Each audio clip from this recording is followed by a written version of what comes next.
All right, I see people starting to file in. Thanks for being here today.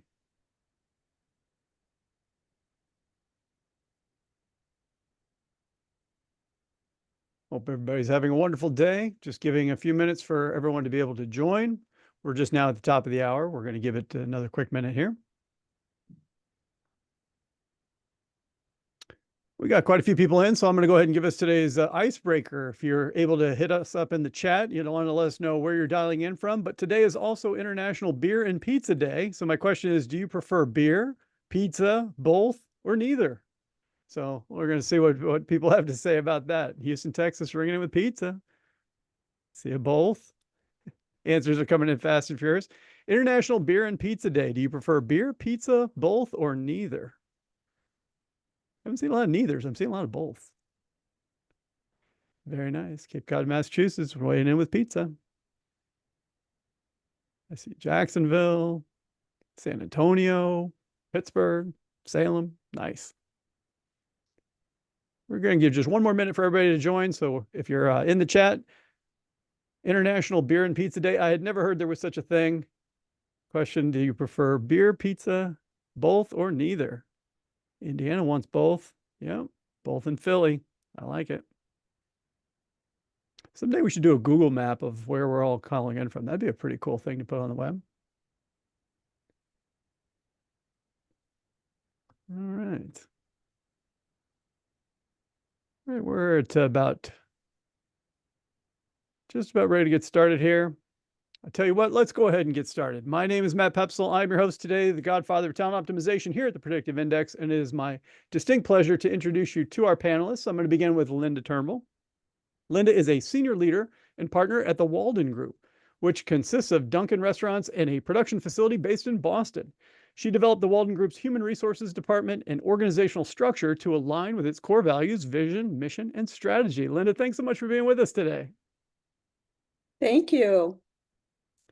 Next up, we have Madison Weideman. She's a senior talent management partner at Veterans United Home Loans. She has been at Veterans United for 4.5 years and in a talent management role for the past 4. She has supported recruitment, employee relations, candidate experience, and employer branding and marketing. Madison, thanks so much for being with us today. Thanks, excited to be here. And last but certainly not least, we have Christine Dolliver. She is the Director of People Strategy at Dealers Wholesale, where she harnesses her background in human resources to drive impactful change. With a fervent dedication to cultivating thriving workplaces, Christine is driven by her core mission to create environments that not only attract, but also retain top talent. Christine, so wonderful to see you here today. Thanks for being with us. Thanks so much for having me, Matt. All right, we're going to do just a little bit of housekeeping before we start our panel discussion. The first thing I'd like to let you know is that, yes, the webinar is being recorded. It will be emailed in the follow-up materials. It'll go out probably tomorrow, I believe. There's a Q&A that we're going to have at the end of the show, one of my favorite parts. And we're going to want you to use the Q&A capability, I would say, within Zoom. Use that button, because if you put your question in the Q&A for our panelists, then we'll definitely see it. If you put it in the chat gets pretty fast and furious, so we may not see it. Wouldn't want to miss it. So use that Q&A button within Zoom. And you'll want to stick around to the end. We've got some bonus resources for you, the panelists' contact information, etc. Good stuff like that. So we're going to go ahead and start also next with our Menti poll. Oh, I'm sorry, with our setup here. I was at this event the other day with Cape Cod Human Resources Association, and the group's president, Tammy, was sharing an anecdote about some advice she was given when she was a brand new HR professional. And one more click shows this advice that she was given. She was told, your job is to make the organization awesome and not let people do dumb crap. So it was like these two things. And it really highlighted for me this push-pull that HR professionals find themselves in sometimes. Today's topic is all about maintaining that employee relationship. And there's two sides of that job. And so it's something that we're going to want to dig in today for sure. So let's go ahead and go to the next bit, which is where we get to learn a little bit about you. We have this Menti poll. And so we've got a link inside of the chat there. If you want to go to menti.com, you can either go directly using the poll that's got the link right in it. Or if you go to menti.com, you can see the numbers at the top of the screen here, 34747822. And the first question is this, which is, how would you describe the current temperature between your HR team and your employees? So we have some options here of sunny and bright, a bit cool, sweltering hot, icy and slushy, or depends on the day. Depends on the day. So panelists, what do you think? You're starting to see some of these answers comes in. Looks like Sunny and Bright's got quite a few answers. That's good to see. Yeah, a little bit cool. Some of it's a little bit cool. I think in this current operating environment, that's not totally a surprise. There's a lot going on. People are going through some things. We know that. Nobody says sweltering hot. That's good. Good. Depends on the day. I bet a lot of us can relate to that, right? Depends on the day. Some days, depends on what's going on. I see them coming in too with the in the chat as well. So this is good. Thanks so much for sharing this. When you provide your feedback through the Menti poll, it just helps us as a panel to kind of know where you're coming from. So this is good. All right, we're going to go on to the next question, which is an open-ended question. And this is what's something that you're hearing in your employee surveys? So could be good, could be bad, could be something, just something that frequently shows up, something that is kind of showing up in your surveys and what you're dealing with. You can put in as many answers as you'd like. That's just open text for us, and we'll just react to what we see. Yeah, pay. Oh, not surprising there. More pay. I'm seeing a lot of pay. Cost of healthcare, right? Communication, comp. Yep. Too many changes, right? We just can't seem to stop having all these changes. Salary. 4-day work week. Still, yes, that's right. That has been a thing. I know a lot of employees like to ask for that. Need more staff, so we're a little understaffed, looking for leadership. Yep, that happened. A lot of chaos lately. Yeah, that not surprising. Management training is needed. Management training is always needed for sure. Yeah, I think we'll hear about that today. Communication, transparency with managers. That's a good one. Organizational changes, lots of question about pay, lots of pay and benefits showing up. I think the cost of living has gotten pretty high for people, right? They're struggling with that a little bit. Change in leadership causing culture shifts. Yep, nice. Understand that. Awesome. Remote work. There you go. First one I saw for remote work. Flexible schedules, kind of similar to that 4-day work week. Top level leadership, no trust in. Ouch. Yep. We're being honest here, right? In this anonymous survey of ours. Don't like the hybrid schedule. Yeah, see, it's one of those things too where it sounds great. Once you do it, you're like, I don't know. We'll do one more here. Yep, more staff. Fat in upper management. I don't know if that's I understand that. Poor leadership, too many changes, lots of changes. Okay, this is perfect. Yeah, thanks so much again for weighing in on the Menti poll. I'll bring us back. I'm excited to get us started in on the panel discussion itself. But really appreciate you bringing in the Menti results and just giving us a flavor of kind of your perspective on these things. Really, really important. We always like to talk about the talent optimization map, and that simply just tells us that we can't go from business strategy to business results without doing the important people practices in the middle. How do we design winning teams and hire top talent, inspire our people to greatness, and really diagnose any people problems like the ones we just saw and really get them fixed so we can really have that strategy have the best chance of manifesting as business results. And I would say our topic today about employees, one more click, I believe, shows us that we're really talking about design and inspire in particular, and a little bit of diagnose as well. So we'll go ahead and put that away, and we'll move on to our panel discussion. So very excited to see you, panelists. Thanks so much. And I'll get us started with this. We'll go ahead and keep building on the tough stuff here. I want to know, in addition to some of the comments that we saw here, what are some of the types of things that are happening inside of our workplaces that really put pressure on the relationship? Today's topic is all about the relationship between HR and then employees. What strains that relationship? And Madison, maybe I'll ask you to get us started with this one. Yeah, for sure. I think there are a lot of things, as kind of mentioned from that poll, like there's a lot of things that employees are mentioning. And so there's a lot of things that put pressure on that relationship.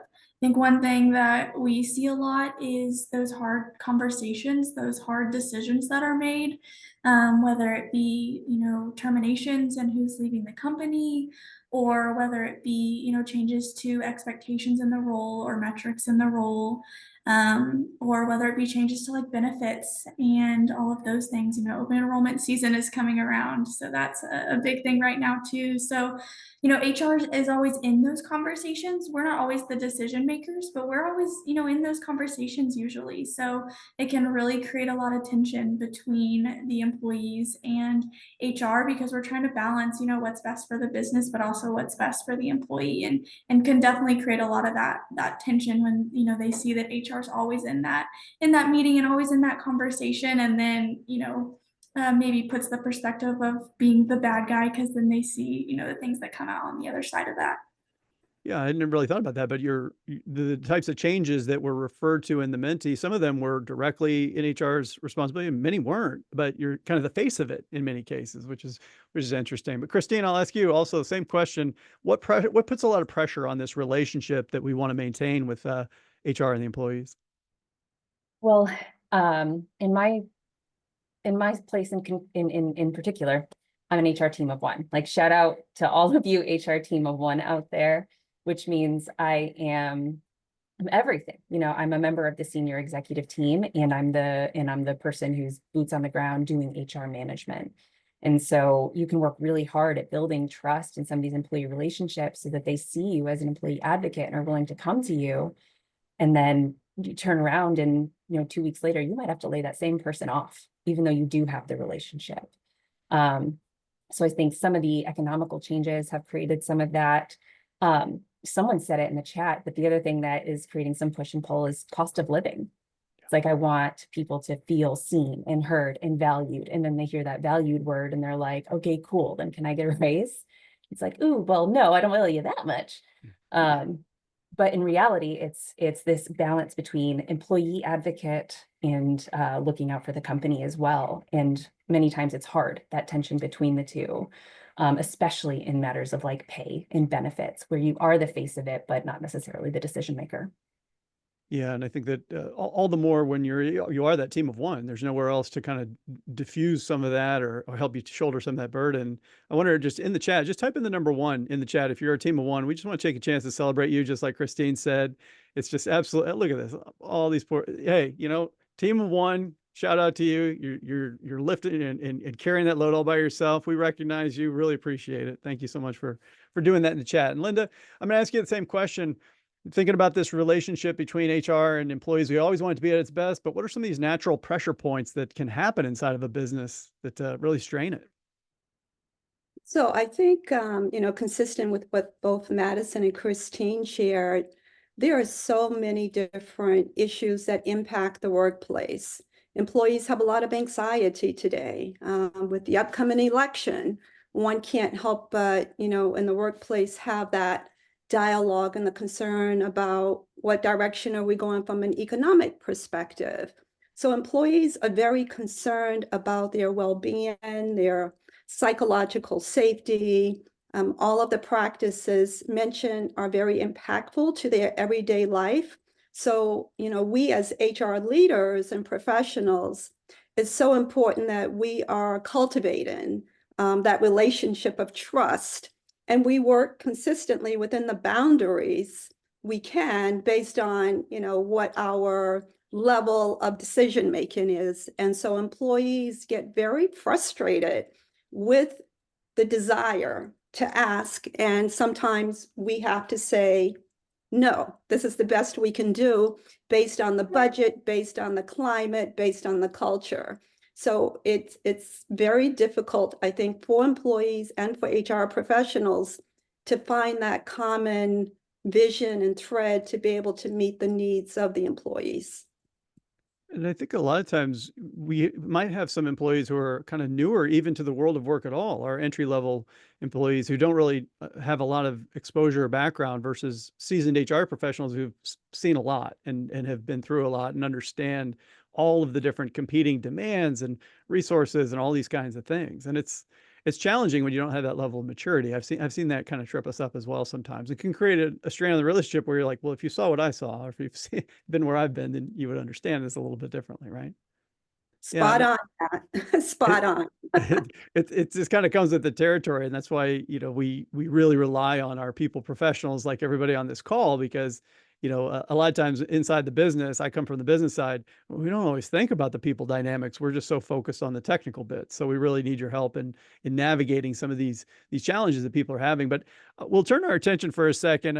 I saw some of the comments about upper management in the Menti. Let's talk about executive teams for a second. How do they tend to think about the importance of the employee relations generally? Like, do they even pause to think about sort of the relationship that employees have, with HR, the way that we're talking about? And Christine, maybe you can get us started with this one.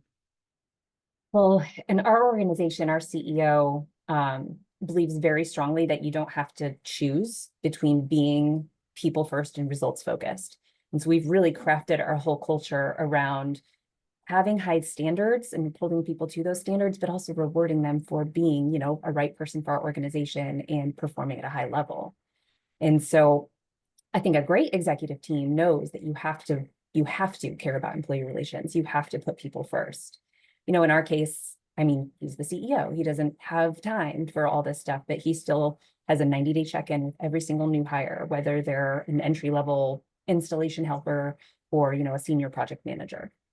And I think that sort of accessibility and the fact that he takes the time to get to know people as humans has actually bettered our performance, because people are now working for someone who cares about them and who they want to work for. I know that's not feasible in every size organization, but even if it's, the director of a particular department could pick up some practice like that, there is a way to help people feel more connected to upper management, and as an upper manager, a way to be more connected to your people. Yeah, I think there are some organizations that tend to take a more of a transactional view of the work and saying, I'm giving you a paycheck. Isn't that enough? Why do I have to care more about how you feel about working here so much? But Linda, I want to get your take on this as well. So, because you have this, you're a very senior HR person in your organization. So you have this unique vantage point also to look at this. So how do you think about the executive teams? How do you see them really thinking about the employee relations? And I can actually answer that question from two lenses. One actually would be as an executive and as a decision maker. And I will say the bottom line for most CEOs and most leaders is profitability, return on investment. So the more we as HR leaders create that value for employees in terms of talent, succession planning, really being able to retain, the idea of getting a return on an investment for a new employee is quite long. So the more we can create that value, not only in terms of the value of cost, in terms of revenue to the organization, because if you're not making money, you're not going to thrive and you're not going to survive, but also creating that culture consistent with what Christine said of, we value you. You're part of our family and you're part of an organization that values good work, good people, and contributions that help us to be the best version of who we are. So the more we as HR leaders can create that value, and we can be that liaison, not only for the employee, but for leadership, because that's the common thread and the common goal is performance. The more we're creating our reputation of being trustworthy and advocate, but also being fair and firm. So I think if we can do that, then executives in an organization will appreciate your perspective, will appreciate your insight and feedback, and employees will know you've advocated for them and that you genuinely care about their journey and their story and their contributions. It's such an important and privileged role that HR professionals play, but I know that in many organizations, or at least in parts of some organizations, it's not always held with as much respect as it should be. And I think that what I'm hearing is that there's this real translation layer about, as executives, it's easy to believe one thing because you're kind of detached or at least removed from sort of where the action's happening. Or I saw in the chat this thing where we say some things, but we don't necessarily act in accordance with what we say. And for HR to be able to step in and say, hey, you know what, we've got a manager over here who's, acting like a jerk, and we're not all about that. So we need to do something about this. Like these types of things really, I think, can bridge, for those executive teams, which is nice to see. Yeah. Well, at this point, we've talked about what can naturally strain the relationship between employees. But we also have this example here of the executives themselves. And my question then becomes, as an HR leader, how do you start to understand what is the nature of employee sentiment, or get a read on the way that employees are really experiencing that relationship? And I guess, Madison, I'd love you to hear your thoughts on how you go about trying to figure out, what's really the temperature, if you will, on the floor. Yeah, I think to Christine's comment earlier about that relationship that you have, like building that relationship is going to help you get that accurate read on what's happening out in the business. You know, you may not always have the capacity, but being out in the business matters. Being out, on the floor, quote unquote, is what we call it. Being out on the floor and seeing what's happening is going to help you really get that accurate read. Showing your face out there, not just whenever, you have to be there for a termination or for hard conversation, but when they're celebrating wins too, showing up in those moments, going to, different team events. That's a big thing for us, is building that relationship with our departments, that we're invited to those team events so that we can show our, face in the good times too. And just being on the floor, hearing people is a huge thing. But we also, at our company, do what we call POVs, your point of views. And we meet with different people across the business and just get their point of view on what's going on. We ask them questions about how things are going, what they feel about leadership, what they feel about, just changes that have happened, everything in between, and just have a transparent conversation of like, how are you doing? How are things going? And really just getting that read one, building that trust and that relationship of like, hey, you can come and you can talk to me about these things. But then also getting a lot of really solid information to then be able to share what the state of employee relations are, and what the state of the company is. This is going to sound absolutely ridiculous, but sometimes you're working so much just within the business, within what it is you're trying to, you don't even stop to really think about the experience that you're having all the time, much less to articulate it. So I love the proactive approach of coming out there. If you walked up to me and I was doing my work and you saw a break in the action, and you said, hey, I want to get your take on this, I'd be like, oh, hold on, let me think about that. Yeah, I'm glad you're here. Let's have this conversation. So I think being proactive and not just, waiting for me to have a moment where I'm going to come and share my sentiment. I think it's a really, really wise thing to do. I like that a lot. Linda, you've also got a ton of different techniques that you all use too. When you think about getting a read on what the sentiment or the employees are experiencing, how do you go about doing that? I have a couple of different techniques. You're right. One, I think stay interviews are very important. A lot of organizations embrace exit interviews, but exit interviews, they're very valuable, but there is so much information you can gain from a stay interview, because you want to intervene. You want to get the pulse and know what's happening today. What are the employees talking about? What's their experience? Also surveys, and I think, Matt, you started this by sharing some of the feedback from surveys. Surveys are valuable information, but don't do a survey if you're not going to take action, right? So whatever information you get, you need to take action and actually step forward.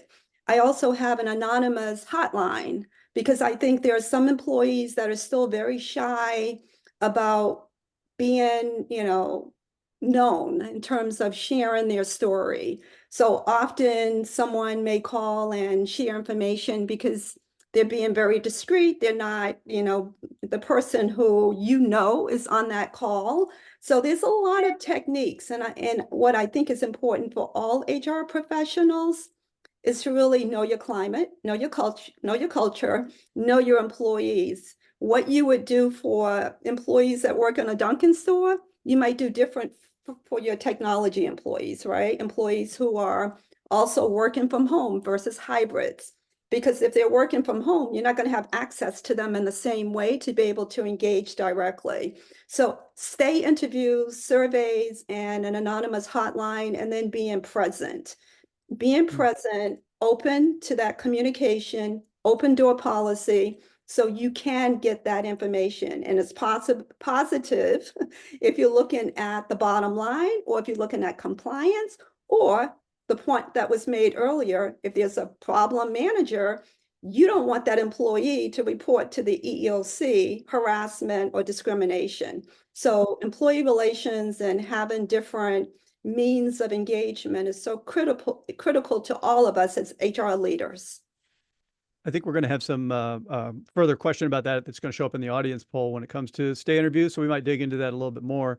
But for now, I just also wonder for our audience, if you just type in yes or no, are you doing stay interviews in a meaningful way? I'd just be curious to just type in a quick yes or no as to whether your organization is performing stay interviews. We'll take a look at that a little bit later. So then let's talk about communication. So at this point, we've been talking about the information coming in, like how we get it through a combination of the POVs. I'm interested in learning a little bit more about Madison, and when you think about the walking around on the floor and also the types of more formal surveys. But let's talk about how information comes out when it comes to either sending out information, broadcasting, whatever it might be. What are some of the preferred methods that each of you have when it comes to communicating with employees? And Madison, I'll ask you to get us started with that one as well. Yeah, I think it's super, super content dependent, right? It depends on what you're communicating to the employees. But I think as a broad statement, one thing that we really are big on is like dehumanizing the content. You know, it could be something, you know, the content could be really important and really serious, I guess, for lack of a better word. But just be transparent about it. Tell them how it is, dehumanize it. Don't make it, you know, all formal, and just make it casual and just give them the information that they need. That's something that we're really big on. We as a company love to send out videos of either, you know, the CEO or some of our other executives, our owners, things like that, of just like explaining what's happening in the company or explaining a change or different things like that. We also like to do fun little videos that are maybe a little more storytelling and like really casual. So I think it depends on what the content is, but I think it really is, you know, being transparent with it, whether it is in a company-wide communication or whether it's, you know, one-on-ones with departments or with specific teams or different things like that. And just telling them how it is, giving them as much context as you're able to. You know, obviously you can't always give all the context, but not trying to make it all buttoned up and perfect, and just telling them, humanizing it a little bit. So a lot of people may not know Veterans United. How many employees roughly do you have these days? Yeah, so we have about 4,000 employees. So this is So not we're a yeah. larger company, a little Yeah. bit in comparison. And that was the point I was trying to get to, is that you're talking about, you know, videos and featuring the CEO and being a little bit more informal in your conversations. That doesn't always happen at companies that have 4,000 people and more. And I think that when you shift around to the employee's perspective, being on the receiving end of that, they're much more likely to consume video in their just day-to-day life. I mean, they're you know, binging YouTube and all these kinds of things to try to get answers to their problems. Then they go to work and everything is just long form content. It's like, I got to wade through all of this. That's not necessarily a great fit for them. So if a company of 4,000 people, you know, can have human centric communication and a little bit more use of video, I think there's hope for us all, for sure. I like that. And I should point out, being a University of Missouri Columbia grad, journalism school, storytelling just comes naturally too. It's another plus. But Linda, I'll ask you the same question, which is around communication. You have a lot of different facilities and stores all over the place, so you're kind of spread out. How do you approach, you know, your version of communication? So we actually utilize an internal community engagement system that we have that celebrates, you know, milestones, whether it's someone who did an extraordinary, you know, job of suggestive selling, or perhaps they've celebrated a birthday or an anniversary. So it's a combination of highlighting and celebrating the milestones as well as the contributions of team performance, because that's very much deeply embedded in our culture. I also spend time reaching out to employees directly. So I make it a point to start by welcoming all new employees. So I have what's called, you know, my HR welcome weekly meeting where I connect virtually, because it would be very difficult for me to go into every Dunkin' store. So I connect with all new employees. I want them to know me. I want them to see my face. I want them to know I am here to advocate for their needs and also to make sure that I'm leading and dotting every I, crossing every T for the company. So I also send sometime postings, the old-fashioned postings, which we have a very diverse climate. So it's going back to your culture, understanding that we have a lot of employees that are not, English is not their first language. So we also communicate in languages that are going to be consistent with their native language, because we want to make sure, one, we value them and they understand that we value the diversity in the inclusion, which is a totally different subject matter, but the communication of welcoming and being present and being engaged and being innovative and creative with our community engagement, which is all online, but also being present by being in the office, opening my door and saying, anytime you want to schedule an appointment to meet with me, that door is open. And if there's a problem, I'll come to you. So it's creating that type of communication climate. So much great stuff in there. I love that. And whether it's we're virtual because we're distributed, so it allows us to reach, which is great, but it's not quite the same as being there. But you've also got your open door, and I love the example of communicating in multiple languages to make sure that we're meeting people sort of in a very familial kind of way, which is nice. Add something, Matt? Yeah, please, absolutely, Christine. I hadn't thought about this when I looked over the questions to begin with, but we're a construction company, so we have a field team that's out there every single day. And our residential team, they install fireplaces. So sometimes they're on like rooftops, topping things out. These people don't live in their email.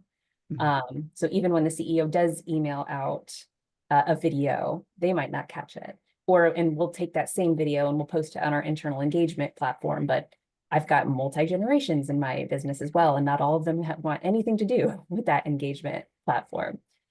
So one thing that I've learned, we give all of our field people company phones. I text them, and that has a very, very high response rate. And it's not my personal phone, it's a texting application. No one's texting me on the weekends, but I find even with like surveys and things that we send out, we get a much higher response rate and a much higher participation rate if we send these things out via text. I love that. I'm hearing that it's very cultural, very dependent on your workforce, depending on the nature of the message. And Christine, I'll keep you on the hot seat for a second, because I got to know, not everything we communicate is always pleasant. So when you have difficult news, what happens when you have maybe a not so popular policy change? We've got some things that are not always going to be easy to hear. That happens in business, right? So when you have to communicate something like that, what's the approach that you've had some success with? Well, I guess it depends on the severity of how unpopular we expect it to be. If it's going to impact one department or if it's going to impact everyone. But those kinds of things we really do try to do in person. So if it's something that's going to impact the whole company, we'll do it in a state of the company meeting or all hands meeting or whatever you might call it in your organization. And if it's a specific department, then we're going to call them to the room and talk with them in person to be able to, foster open communication, who has questions, speak up if you have concerns and that sort of thing. Is that always feasible? No, because again, we've got remote employees and everything else, but even then, or at least getting them on the phone or video, that's not going to be an email. Gotcha. Linda, how about same question for you? When you think about something that's not the fun news, how do you go about communicating something like that? It depends on the target, the audience. If it's an individual, because I have to terminate, then I'm very decent. I think civility in the workplace and how we treat people is very important to establishing trust throughout the organization and our reputation. If it's a general change, it may be my weekly, in addition to doing a welcome weekly, I also have a communications that I do in certain locations, certain stores, certain districts, certain leadership. It just depends on what the subject matter is. And we've had lots of changes. If I were to look back over the lens of HR, if I were to think about the pandemic, for example, was probably the first time in my history that we actually had to make decisions to lay people off. And that was very difficult. And that had to be handled with empathy as well as, being very forthcoming about the knowledge. So in those instances, because it was such a large group, there were virtual calls because in that climate, we were all kind of concerned about COVID, right? So you had to be mindful of that. So I think understanding what's happening in the workplace, the crisis, how to respond, to be present in the moment, to bring that empathy. But there's nothing like, being present. So we have huddles, which often is around a certain promotion or excitement of a new product. That's a very different approach from, oh, we have, something happening that we're concerned about, and that sounds gloom and doom. But as an HR leader, you have to deliver it and try to do it with, by being diplomatic and showing empathy. So again, I think it's a culture. I think, whether it's the telephone, whether it's text, whether it's virtual, and sometimes sending a letter, depending on what's going on. If you're terminating an employee, the documentation to avoid issues with unfair labor practices, well, you need to document. So I think, again, you have to understand your audience and you have to respond accordingly. You all have such a challenging job in that sense that you do have to deliver that tough news sometimes, but at the same time, you're wanting to keep the door open and be approachable and all these things too. It's just, it's for somebody who doesn't do the job every day, it just really is, leaves an impact. I'm very impressed. But we're gonna, I'm sorry, Madison, I want to ask you this one. Sometimes I've seen organizations have a little bit of internal turmoil, if you will, when maybe two different groups aren't getting along so well.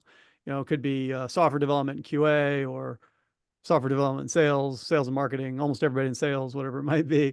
But when you have two parts of the organization that aren't getting along and they're kind of causing some heat to be generated there, what role can HR play to kind of restore some healthy relations in that type of climate? Yeah, I think as HR, like we should know our leaders, right? We're talking all about employee relations. We should have those relationships with our leaders. So, we should kind of have that understanding of how those two organizations work, how those departments work, how the leaders in those departments work, and then be able to tailor, a mediation of sorts with those different leaders. I think it really is dependent upon that relationship that we have with them to then be able to go back and know, okay, this is how this person in this department or this department leader is going to handle this conversation. And this is how this one is going to handle this conversation. And then being able to come together and create that game plan of, okay, so how are we going to mediate this? How are we going to have this conversation with these leaders, with these departments, knowing what we know about them, right? I think it comes right back down to, building that trust with them, building that relationship with them so that they know that we're coming in to coach and to walk alongside and support their relationship and be able to grow and develop that. Because we know how they work and we know enough about how their department works to be able to support them best. I love that, because I think sometimes that leaders don't always appreciate the fact that people see and observe them behaving with one another, and it kind of creates unease sometimes when two of the department heads, for example, might not be getting along somewhat publicly. That has an impact on culture and how what we tolerate and how we approach problem solving here. So I'm going to stick with the managers for a second. Ask Christine this question. Managers themselves have an opportunity every day to contribute to healthy relationships or to kind of detract from them. What are some of the other people practices that you think of when it comes to making sure managers are prepared to do their part? Well, I think it starts by not assuming that they have any clue what they're doing when you put them in management. I can relate to that back when I was getting started. Sure. Yeah. It's so many times, and I've seen it, especially in blue collar organizations like mine, where you take somebody who, they were the best guy on the production line, so therefore they should now lead the production line. And they were the best installer in the field, so now they're going to lead the installers in the field. And what you've actually done is promote them out of what they were really, really good at. And often they're just thrown to the wolves. So I think the number one thing that you can do to make sure that managers are doing their part in employee relations is teach them how. You know, we facilitate basically fundamentals of leadership for all of our managers, and that everyone participates in, whether they're a brand new supervisor who's never had a performance review before, or someone who's been in senior leadership for 10 years. Everyone's in the room because the multiple perspectives and everything really, really helps add a lot of value and content, especially for the newer people in the room. But it's also because you can't assume that just because somebody's been in a leadership position for 10 years that they have any clue how to have a difficult conversation. Or, you know, the climate has just changed in employment so much over the last several years. We have such more emphasis on mental health, and vulnerability used to be a bad word. And now it's like we all have learned that we need to embrace it if we're going to have any sort of trust in our organizations. I read a statistic not long ago that new managers, like 75% of them fail within the first 2 years. And this is why. It's because we're not training our leaders. So we've all heard people don't leave a bad company, they leave a bad boss. So if we're talking about ROI and things like retention, the number one thing that you can do to preserve retention is have the best leaders.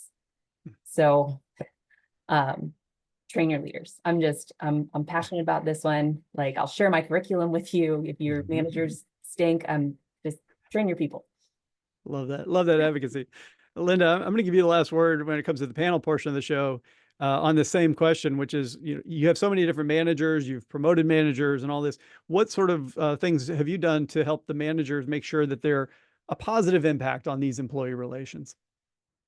So I believe that mentoring, coaching, and providing resources are critical for leadership success. Engagement and buy-in from the CEO of modeling that behavior and ensuring that there is value for HR and our leadership and engagement is critical.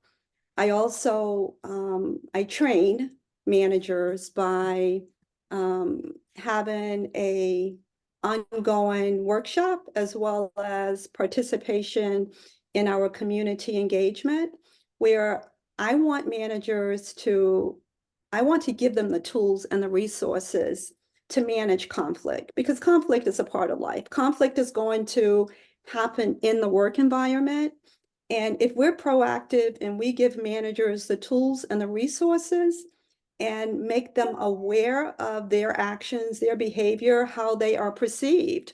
Often, we don't see ourselves the way others see us. So to do a 360 review gives great insight from managers on how their team actually, see them and think of them in terms of their development, their support, and how they're preparing them in terms of succession planning. All of that is so much, a part of the leadership engagement. And if we as HR professionals are leading our managers and providing that resource, being an advocate, being a coach, being available to them when they do have a problem, when they need support and they have a dilemma, how do we advise them? And always to be fair and firm and to remember, how we want to be treated. I say that from a customer perspective and from a work perspective. How would you like to be treated? Would you like to call in sick today and, your manager says to you, hey, too bad, come in, or would you want empathy, right? So it's important that we as leaders are leading and modeling good behavior and cultivating a culture of civility. That's so incredibly important. And I love the points you're making, and it's just not going to happen automatically, for managers. We've got to train it into them and model it when we're the senior leaders. It's just really great comments by all three of our panelists. Thank you so much. I'm going to move us to the Q&A portion of the show, where we're going to get ready to hear from some of the audience and some of the different questions that you might have for our panelists. And while we're getting ready for that, I want to remind you to use the Q&A button inside of Zoom if you have a question about something that you've heard so far. And additionally, we're throwing a link into the chat. And this is a recognition that companies are using talent optimization, the framework I shared a little bit earlier to drive better business results and better people practices. So if you're interested in learning about the predictive index platform and talent optimization and how you can bring it into your organization, you'll be able to use the link to tell us that. Or if you're an existing PI client or a PI partner, you just want to learn more, you can select the appropriate answer on that same link. Okay. So Rachel, I'm going to see if we can, I'm sorry, we're going to go to the Q&A part of the show here. So the first question is going to be for, let's go to Madison, which is, how can PI be used to help build that trust with employees? So there was a comment earlier about employee trust, and somebody who's in the audience wants to learn a little bit more about how you use PI to do that. Yeah, so we love PI. We love using it as an employee relations tool. We definitely use it to get to know the employees better, to get to know the leaders better. You know, if you're on this call and you don't currently have PI, basically what PI provides is insight into their behaviors in the workplace, and you know what their motivations are, what motivates them in the work environment. So we really use that to just help us get a gauge for, you know, how might these people work together, and help us also understand for like career development as well. Where can those motivations work really well in some departments, and where maybe could they not work well in other departments? So it's definitely a really great tool to understand employees and leaders a little bit better, to then be able to come in a little bit more prepared to conversations and questions that they have. All right, thanks for that. Wasn't expecting a PI question from the top, but it was the first one on my list, so that worked out.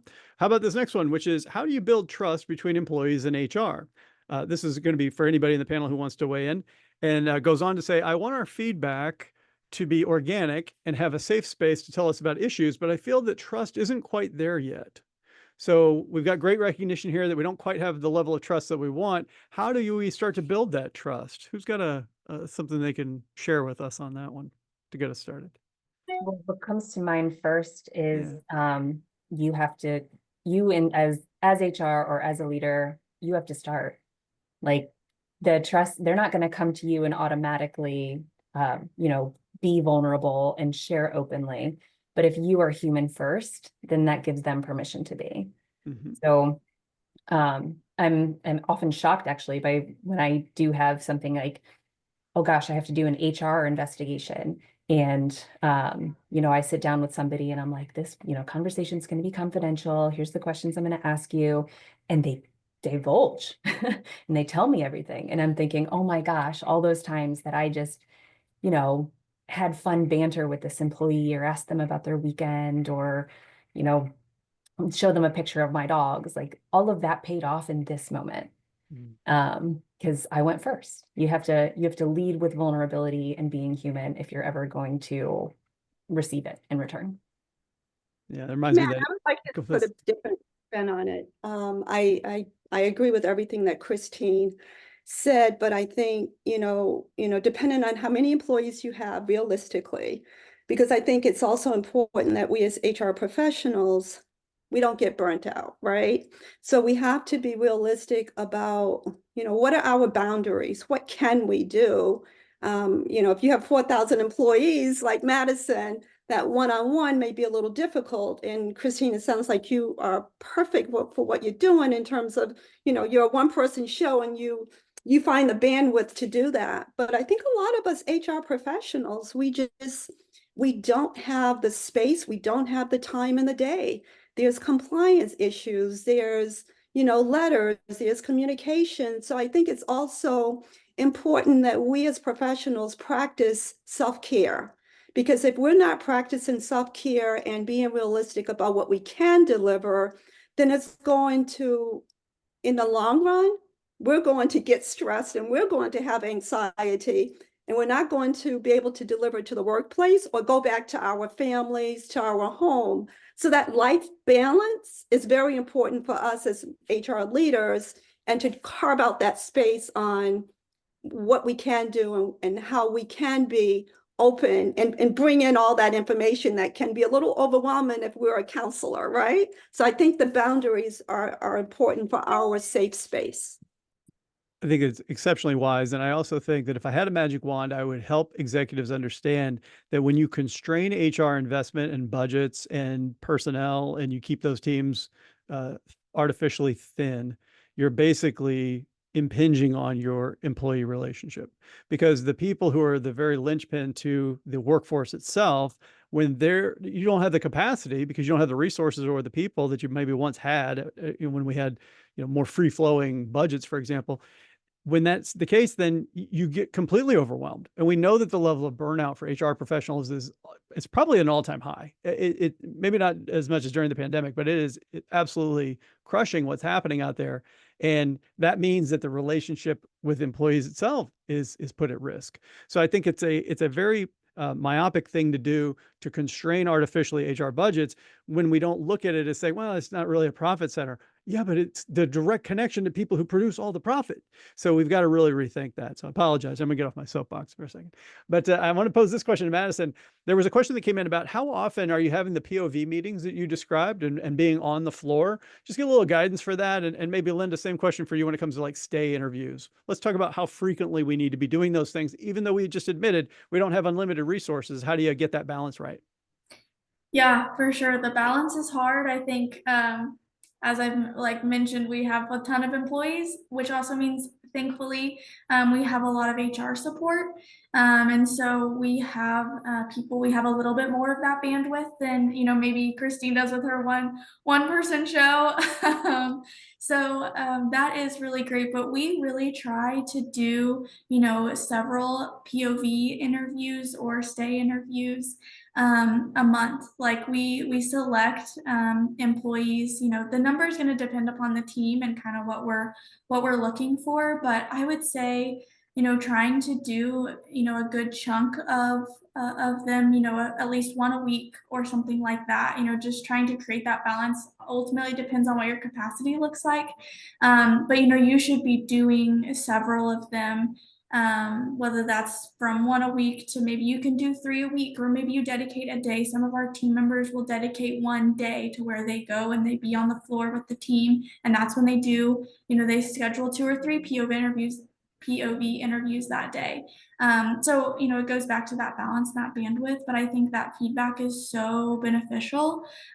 So then, you're balancing what your priorities are too, right? If getting that feedback is that priority, then, try and do one every single day, and try and get that feedback.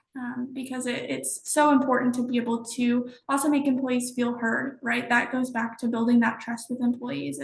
If they feel heard, then they're more willing to open up about things and share things. And then going back to that ROI and that retention, right? Employees that feel heard are probably more likely to stay with the company too. So it just kind of comes full circle. Want to make sure you can build that priority into it because of how important it is to the company. Very nice. Linda, I'll give you the last word on this when it comes to stay interviews. How often are you doing something like a stay interview? So I'm probably doing an average of 10 per week. And I will also share, I'm utilizing some AI components. The human side of it is very important, but I also incorporate AI to make sure that we are being very effective, efficient, and reaching as many individuals as possible. Nice. I like that. Very nice. Nice comprehensive approach. And Christine, I got to tell you, there was the chat was blowing up. I mean, you might have seen it. Everybody's very anxious to see your training program. So we'll work with Christine to figure out the best way to make it easy for her to share with the people who are interested. Whether she'll decide whether she wants that just straight up through LinkedIn, or we can do something centrally. We'll get you the answer to that. Dealers Wholesale runs on EOS, the Entrepreneurial Operating System. Nice. So our curriculum is very much founded in the tenets of EOS, but Excellent. Whether you run on EOS or not, I think that they're foundational across the board. I love it. So we'll be working with Christine on that. And I'll go ahead and get us back to the slides because I want to make sure people have a chance to get to their next meetings.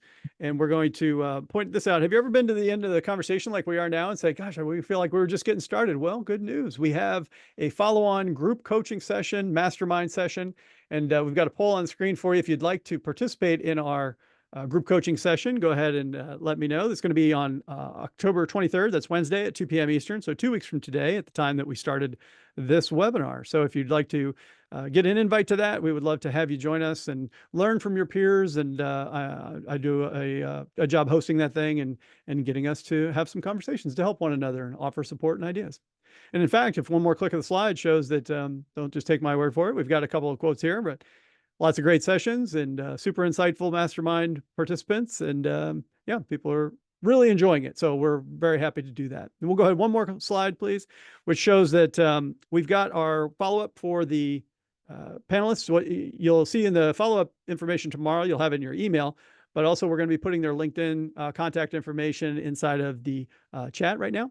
And so if you want to follow up and connect with Linda, with Madison, with Christine, or myself, please go ahead and do that through LinkedIn. It would be a great way to do it. And if you do one more click here, we've got some key takeaways for folks. We've got a combination here where Linda wants to make sure that you're aware of her Walden Group website so you can learn more about the mission, job openings, and more. So thanks for sharing that, Linda. Madison suggests that there's a ton of educational content available at Veterans United Home Loans. So when you think about content for military and veterans and home buyers, all about the home buying process, it's such a overwhelming process, but I can attest, I am a customer that Veterans United makes it so much easier to navigate that process. So there'll be a link to check that out.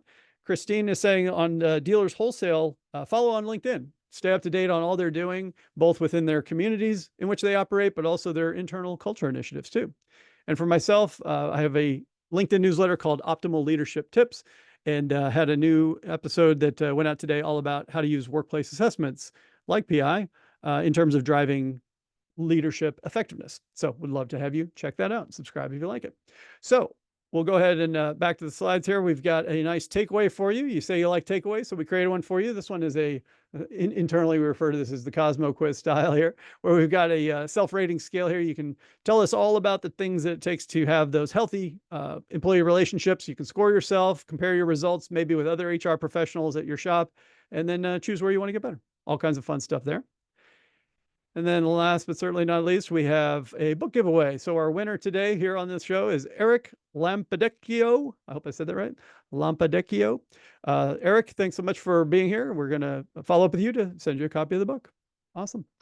And for everybody who's on the call, 1 month from today, when we think about next month, it's November, we're going to have a perspectives webinar just like this one. It's called Here Come the Holidays. See what we did there? Holidays. How HR teams can balance holiday cheer and workplace stressors. So we're going to be having that, as you can see, on Wednesday, November 13th at 2 p.m. Eastern time. Same time as always. So really hope that you follow up and register. We love hosting these webinars for you, having amazing panelists like we had today. Madison, Christine, and Linda, thank you so much for being with us today, sharing your insight and knowledge. I know our audience appreciated it, and I did too.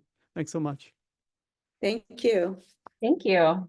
And big thanks for the Predictive Index for sponsoring the webinar and making it all possible. And thanks most of all to you, our audience and attendees. Thanks for all that you do inside your organizations, being that critical linchpin that we've been talking about all day today. Really appreciate you and all that you do for us. And we hope to see you next month again on our Perspectives webinar series. Thanks and enjoy the rest of your day. Thank you.